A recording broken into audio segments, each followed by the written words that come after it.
This portion of the news is brought to you by Inspiration Senior Living, where we provide affordable elegance to Pahrump area seniors. Give us a call at 751-2300 and make an appointment to tour our community.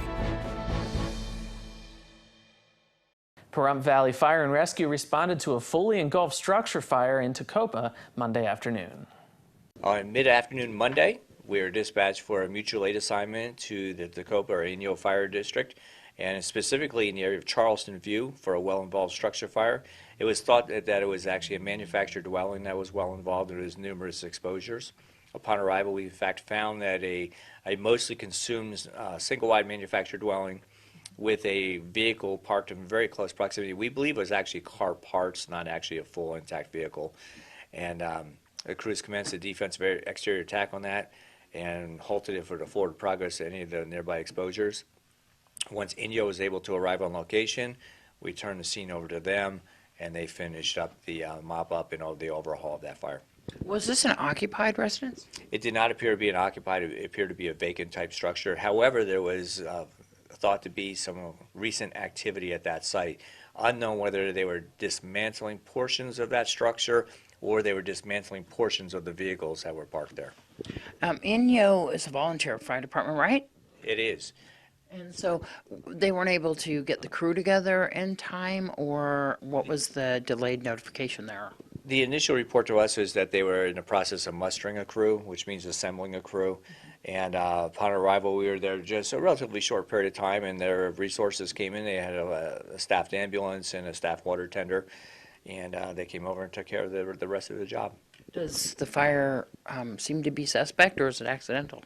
It's thought to be less than accidental, only because if it was an accidental fire, in this particular case, the people who had been in that area probably would have stayed. So unknown for the reason whether or not they were dismantling again to offset some of the costs and materials that were still available there. Is their investigation going to be conducted? That would be up to the Inyo Fire District as far as what they're going to do. Actually, we were providing mutual aid not only to a differing department, but outside of our state. And here's Ronnie Gipson with Nye County Public Auction. The following is brought to you by Nye County Auction. This weekend, we've got a huge public auction. We're back up and running since New Year's Day. So we're going to be having a sale on Saturday here at 10 a.m. Tons and tons and tons of merchandise. We've filled the building up. We have furniture and collectibles, very nice selection of ammunition and gun-related items, magazines, reloading equipment. We've got a bunch of art in here today. Collectibles, art glass, camping stuff, tools. I mean, it's everything all over the wall. And we're just trying to clean up some stuff that we have. And the building is chock full for this weekend. Is this going to be Saturday at 10 a.m. and people can preview, right? Yeah, people can come in and preview all day between 9 and 5 on Friday. And then, the auction starts at 10 a.m. Our doors open up at 9 o'clock on Saturday. You can also take a look at our website for some of the pictures. We do have some pictures up right now, and we always try to get it updated as quick as possible. The website's www.nyeauctions.com. And is this an online auction too? No, this is just one of our live auctions here. It gives everybody that's local here a chance to get some really nice items that we have here. We do online auctions, but those are scheduled from time to time. Where are you guys at? We're at 850 South Lolo Lane, same street as the hospital.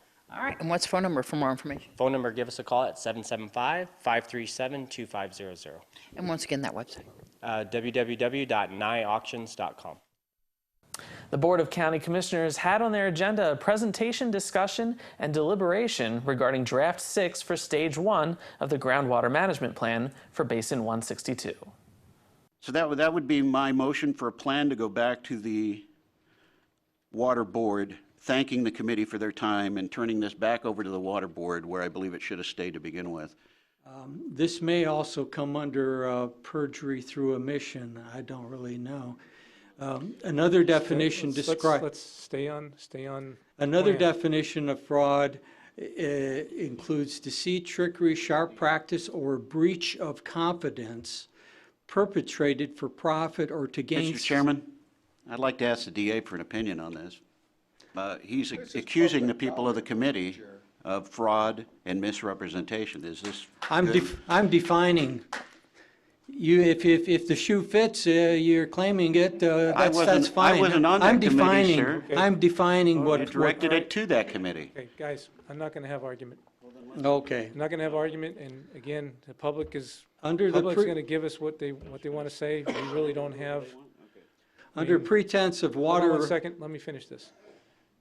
When we went through an open meeting law and we went through ethics, they basically told us you can sit here and listen to what they have to say. I don't want to go through that process. and have Except to at the argue. beginning where it says slanderous, repetitious, and all those other reasons. Slander is only slander if it's not true. So, Maybe we need, DA's not going to chime in on this then? maybe we need to take it out of the beginning of the meeting. so if you want to Remove defer the to the word DA, she's slander. going to tell you just what I just said. Ms. Wickman, you need to recuse yourself from even talking on this subject because your husband is part of the committee that wrote this thing, and you, under comment at the last meeting, said you proofread it. So that's conflict of interest right there. So The only way there can be a conflict of interest is if my household benefits from the vote that I make. It doesn't affect me or my household in the least. So, Chairman, with that, Chairman, Yes, ma'am. I'm not the chairman, he is. yes, ma'am. Look at I him. was directing it towards the chairman. I'm not sure, we didn't have any discussion, and I just want to clarify that the DA's office doesn't get involved in personal conflicts of interest for the board. That's not my position. It's not my job. Those are decisions that are made by individual board members and individual board members only between there and their private counsel. In the end, the commissioners decided to scrap the entire plan after public outcry and begin anew with representatives and a fresh plan. The Board of County Commissioners meetings are proudly brought to you by Gary Neff at Jewelry of Romance and Ron Chase at Nevada Public Auction. and we'll be back with more local news in a moment.